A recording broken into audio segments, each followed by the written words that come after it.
Halo semuanya, perkenalkan nama saya Vanil Hamonangan Siombing. Saya adalah guru matematika di daerah pesisir Papua yang kaya dengan keanekaragaman budayanya. Di video kali ini, saya akan memaparkan strategi pengajaran inovatif dan responsif budaya untuk topik pengajaran pengukuran panjang dan berat di kelas 3 SD dengan memanfaatkan tablet offline, budaya lokal, dan lingkungan sekitar sekolah. Anak-anak di sekolah kami hidup dekat dengan laut, pasar tradisional, dan budaya Papua. Orang tua mereka banyak bekerja sebagai nelayan, petani sagu, juga pengrajin noken. Masyarakat di sini masih menggunakan pengukuran tradisional untuk mengukur panjang dan berat. Misalnya, jengkal dan depa digunakan untuk mengukur panjang noken, papan, dan tali perahu. Sedangkan untuk pengukuran berat menggunakan jumlah kelapa dan ikat sagu sebelum ditimbang di pasar. Tradisi yang sangat kaya ini saya gunakan untuk awal pengajaran pengukuran di kelas. Secara perkembangan, anak kelas 3 SD berada pada tahap operasional konkret. Mereka memahami konsep lebih baik jika melihat dan menyentuh benda nyata, terlibat dalam aktivitas langsung, juga belajar lewat permainan secara berkelompok. Maka pendekatan saya adalah mulai dari budaya dan satuan tidak baku, kemudian dihubungkan dengan satuan baku, sentimeter, meter, gram, dan kilogram, dengan bantuan manipulatif dan tablet offline sebagai media visual interaktif. Berikut gambar 4 pertemuan masing-masing 70 menit dan semuanya mengintegrasikan budaya lokal, lingkungan sekitar, juga tablet. Pertemuan pertama mengukur dengan satuan tradisional. Saya memulai dengan pertanyaan, kalau mama membuat noken, bagaimana cara tahu panjang talinya? Kemudian, mereka akan mengukur meja, noken, dan papan kayu menggunakan depa, jengkal, maupun langkah. Nah, setelah itu mereka akan menulisnya di kertas maupun tablet offline lewat aplikasi catatan ataupun tabel offline. Nah, mereka akan berdiskusi. Dari diskusi itu akan ditemukan bahwa 5 jengkalnya Anto akan berbeda dengan 5 jengkalnya Ani karena ukuran tangan orang-orang sangat berbeda satu dengan yang lainnya. Makanya mereka memerlukan satuan baku. Dari sinilah pemahaman konsep yang alami akan muncul. Satuan baku dan panjang akan dipelajari di pertemuan kedua. Anak-anak akan belajar untuk mengukur benda-benda yang sama menggunakan meteran, juga penggaris.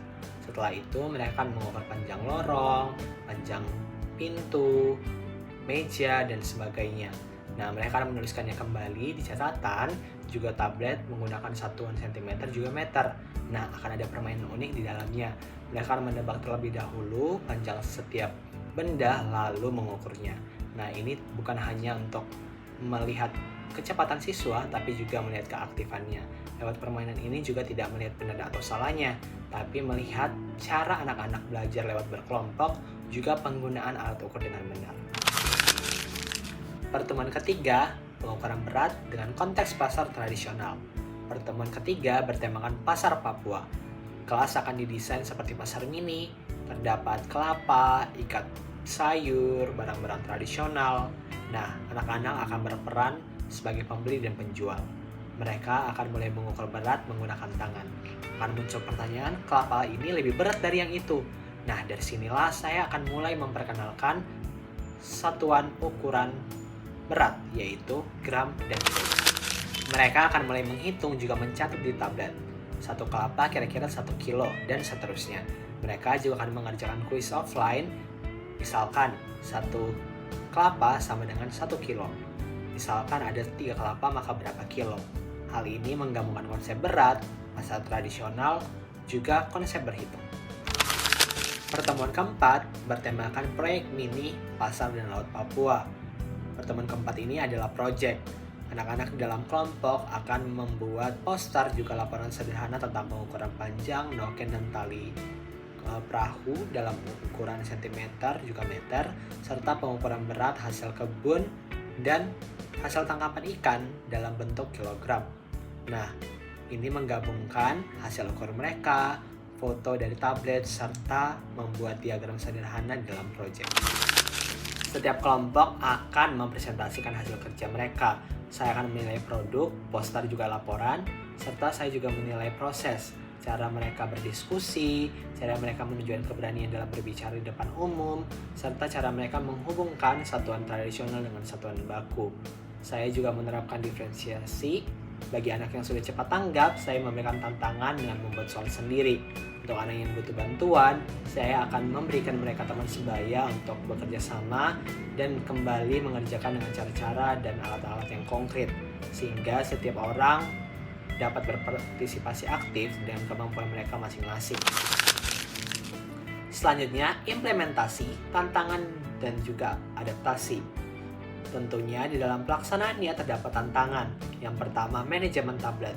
Untuk mencegah anak-anak membuka aplikasi lain, saya telah mengisi tablet dengan aplikasi offline yang diperlukan. Saya juga memberikan aturan yang jelas, serta tugas yang terstruktur. Yang kedua adalah keterbatasan internet. Semua materi, kuis, juga aplikasi yang diperlukan sudah diunduh secara offline, sehingga sinyal tidak menjadi keterbatasan bagi kami. Yang ketiga adalah keterlibatan orang tua. Saya mengajak orang tua untuk menyumbangkan ide-ide, benda-benda budaya lokal seperti noken, ikat sayur, dan tali perahu, sehingga pembelajaran merupakan bagian dari kehidupan mereka. Strategi ini mudah diadaptasi dengan topik lainnya, misalkan pecahan dengan membagi kue sagu, bangun data dengan melihat pola noken dan ukiran rumah adat, serta pengelolaan data dari data penangkapan ikan dan jumlah kelapa yang dijual. Lewat strategi ini, saya berharap literasi numerasi anak semakin meningkat karena mereka menghitung juga mengukur lewat situasi nyata. Yang kedua, karakter mereka semakin bertumbuh, jujur dalam menimbang, bekerja sama dalam kelompok, dan bangga terhadap budaya mereka. Demikian strategi pengajaran matematika, inovatif dan responsif budaya dengan topik pengukuran panjang dan berat dengan memanfaatkan tablet serta kekayaan budaya Papua. Terima kasih.